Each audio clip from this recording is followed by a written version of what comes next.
Sebelum vaksinasi pun kan selama ini pemerintah telah mendorong untuk mengakselerasi pembelajaran tatap muka. Itu tadi yang saya minta bantuan teman-teman media untuk menjelaskan.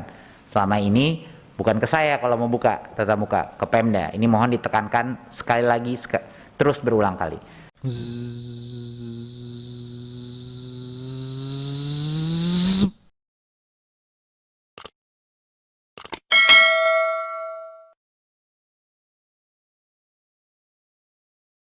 Itu adalah prerogatifnya Pemda sejak Januari. Mohon teman-teman media dan Komisi 10 menjelaskan ini, karena saya sudah berulang-ulang kali menjelaskan ini, tapi masih saja ditanya kenapa Mas Menteri menutup sekolah dan lain-lain. Padahal dari awal tahun ini sudah semua sekolah boleh melaksanakan tatap muka terbatas dengan protokol kesehatan. Nah, jadinya mohon ini diklarifikasi, ya. Apa saja dampaknya? Ini dampak real dan dampak permanen, ya, yang bisa terjadi. Anak itu putus sekolah karena anak harus bekerja. Ini real yang terjadi di lapangan, ya. Persepsi orang tua, banyak orang tua tidak melihat peranan sekolah dalam proses belajar apabila tidak terlakukan tatap muka. Kalau Bapak Ibu di Komisi 10 banyak yang menerima komplain dari sekolah-sekolah swasta, inilah yang dimaksudkan. Banyak orang tua merasa ya ini nggak ada gunanya saya bayar SPP kalau bukan tatap muka, nggak ada value-nya buat saya. Dan itu hasilnya bisa permanen karena anak-anak itu banyak yang ditarik dari sekolah. Penurunan capaian belajar sudah pasti terjadi. Pasti terjadi. Di dunia, bukan hanya di Indonesia. Tapi di Indonesia kesenjangan itu akan semakin melebar dan sudah semakin melebar. Jadi perbedaan akses dan kualitas dapat mengakibatkan kesenjangan ini lebih lebar. Dan learning loss yang sifatnya permanen itu akan terus berkembang kalau kita tidak mulai melakukan secara terbatas tatap muka. Ini belum saya menyebut berbagai macam isu sosial yang terjadi, seperti domestic violence, ya, kekerasan kepada anak, kekerasan domestik, ya, dan berbagai macam resiko seperti pernikahan dini yang kita sudah membaca di mana-mana mulai terjadi dan lain-lain, ya. Dan saya harus bilang bahwa secara disproporsionat untuk PJJ ini bagi kaum perempuan itu bebannya lebih besar lagi. Karena bagi mereka yang tadinya punya pekerjaan dan harus bekerja di luar, semuanya terhambat karena harus menjaga anak di rumah juga. Jadi ini adalah suatu dampak yang real. Mari kita lihat realitas sekarang.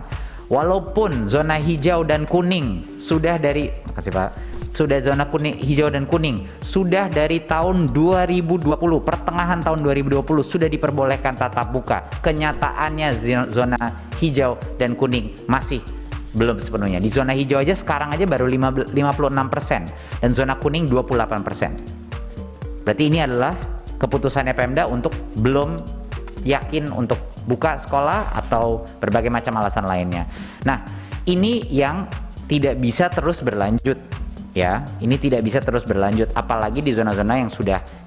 Bahkan di bulan Januari, semua zona kita perbolehkan kalau Pemdanya mengizinkan untuk bisa mengakomodasi teman-teman kita, anak-anak kita yang nggak punya akses internet, atau dia benar-benar nggak bisa melakukan PJJ, atau dia tidak punya handset, atau tidak punya gawai. Itu alasan kenapa di bulan Januari kita berikan kewenangan ini kembali kepada masing-masing Pemda. Tapi kenyataannya masih belum terjadi karena total dari semua sekolah di Indonesia baru 15% yang melakukan tatap muka terbatas. Ya, ini angka harus naik dan harus naik cepat. Makanya dengan vaksinasi ini adalah salah satu solusi di mana kita akan mendorong. Berikut, mari kita lihat. Ini adalah riset data, ya, bahwa dari sisi fatality rate itu orang muda, ya, dan apalagi anak-anak itu sangat-sangat kecil, sangat-sangat kecil. Nah, ini cuman dari fatality, ya. Nah, kita lihat yang mulai umur 30-40 ke atas baru mulai naik secara dramatis, dan tentunya di atas 60 itu yang tertinggi.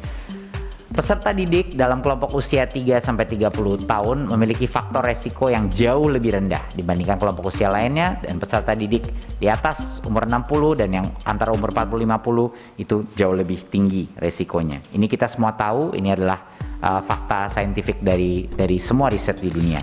Kedua, Semua global research menunjukkan, halaman berikutnya tolong. Semua global research, dan ini secara global sudah dilakukan berbagai macam riset, telah menemukan bahwa anak-anak itu rate of infeksinya itu pertama lebih ringan ya daripada lebih rendah daripada orang-orang dewasa atau anak-anak yang sudah lebih dewasa, dan juga dari sisi kalaupun mendapatkan infeksi COVID itu sangat mild ya, atau sangat ringan dampaknya dan cepat sembuhnya ya. Dan transmisi itu anak itu lebih sedikit terinfeksi dibandingkan orang dewasa. Transmisi pada anak itu terutama bukan di sekolah, terutama yang terjadi adalah antara dewasa ke anak. Dewasa ke anak itu adalah faktor yang kita lihat jauh lebih sering. Anak lebih banyak tertular dari orang dewasa. Kita lihat berikut, halaman berikut. Jadi ini adalah 5 fakta bahwa 1, peserta didik memiliki faktor resiko yang lebih rendah ya di umur 3 sampai 30 tahun. Peserta didik, pendidik dan tenaga pendidikan dalam kelompok 31 sampai 51 tahun punya resiko lebih tinggi. 3, anak lebih sedikit terinfeksi dibandingkan orang dewasa dan secara umum hanya bergejala ringan kalaupun terinfeksi. 4, transmisi pada anak terutama terjadi pada aktivitas sosial di ruang kelas, bukan pada saat pembelajaran tatap muka di dalam ruang kelas. 5, anak lebih banyak tertular dari orang dewasa yang sudah terinfeksi COVID-19 dulu. Nah, dalam upaya kita akselerasi, makanya kita memilih pada saat guru-guru sudah divaksinasi, ya, itulah dimana sekolah harus mulai memberikan opsi tatap muka. Sebelum vaksinasi pun kan selama ini pemerintah telah mendorong untuk mengakselerasi pembelajaran tatap muka. Itu tadi yang saya minta bantuan teman-teman media untuk menjelaskan. Selama ini bukan ke saya kalau mau buka tatap muka, ke Pemda. Ini mohon ditekankan sekali lagi, terus berulang kali. Tapi setelah dilakukan vaksinasi untuk semua guru-guru dan tenaga pendidik di sekolahnya, satuan pendidikan itu wajib memberikan opsi layanan pembelajaran tatap muka. Artinya dia wajib melayani tatap muka bagi orang tua yang menginginkan anaknya tatap muka. Bagi orang tua yang tidak menginginkan anaknya tatap muka, itu adalah keputusannya mereka untuk anaknya masih di rumah. Jadinya ujung-ujungnya keputusannya, tolong teman-teman media, tolong Bapak Ibu Komisi 10 untuk menjelaskan juga kepada masing-masing dapil dan masyarakat bahwa ujung-ujungnya keputusan itu ada di orang tua. Tetapi pada saat guru sudah divaksinasi, sekolah segera wajib memberikan opsi tatap muka. Tentu tatap muka terbatas ya, katanya itu tatap muka terbatas. Kenapa saya selalu bilang tatap muka terbatas? Karena ada berbagai macam kriteria dan kondisi. Coba halaman berikutnya. Jadi saat sudah selesai divaksinasi, jab yang kedua, suntikan yang kedua, satuan pendidikan harus memenuhi daftar periksa. Pembelajaran tatap muka dikombinasikan dengan pembelajaran jarak jauh ya, hybrid model, karena pun kapasitasnya cuma boleh 50% per anak. Jadi mau nggak mau setiap sekolah itu harus melakukan hybrid model, mau tidak mau. Orang tua wali dapat memutuskan bagi anaknya untuk tetap melakukan PJJ ya, boleh, itu opsinya dia, itu haknya orang tua. Walaupun satuan pendidikan sudah memulai tatap muka karena diwajibkan membuka tatap muka, tapi kalau orang tuanya tidak nyaman, tidak bisa dipaksa oleh sekolah. Warga satuan yang memiliki komorbiditas tidak terkontrol masih dilarang untuk melakukan pembelajaran tatap muka terbatas. Jadi ini mohon maaf sekali, tapi kalau ada kondisi-kondisi komorbiditas yang tidak terkontrol, itu tidak boleh melakukan tatap muka, guru-guru misalnya.